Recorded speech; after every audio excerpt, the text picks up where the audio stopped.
تو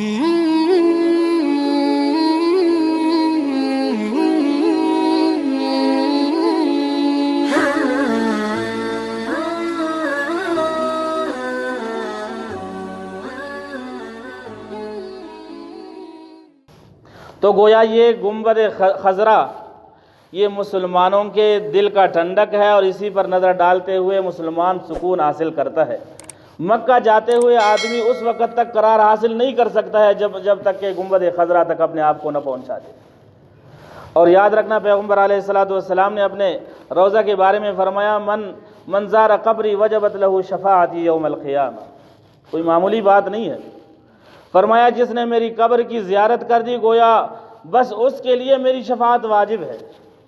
ایک حدیث میں پیغمبر علیہ الصلوۃ والسلام فرماتے ہیں، من زارنی بعد وفاتی فکانما زارنی فی حیاتی۔ اگرچہ وہ صحابی نہیں بنتا ہے، مگر وہ خوش نصیب ایسا ہے جیسا کہ اس نے میری زندگی میں مجھ سے ملاقات کی۔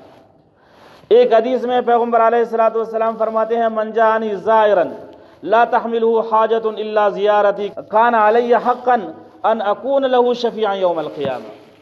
فرمایا جو میری قبر کی زیارت کے لیے صرف اس خیال سے آیا کہ روضہ رسول کی زیارت کرے، اس کو کوئی دوسری ضرورت نہیں تھی، فرمایا مجھ پر واجب ہے کہ میں اس کے لیے شفاعت کر دوں۔ ایک حدیث میں پیغمبر علیہ الصلوۃ والسلام فرماتے ہیں، من حج البیت ولم یزرنی فقد جفانی۔ جس نے بیت اللہ شریف کی حج تو ادا کیا مگر میرے پاس نہ آیا، گویا مجھ سے ظلم کر دیا۔ اللہ تبارک و تعالی ہمیں سمجھنے اور عمل کرنے کی توفیق نصیب فرما دے، اور اللہ تبارک و تعالی ہمیں حرمین شریفین کی بار بار زیارت نصیب فرما دے۔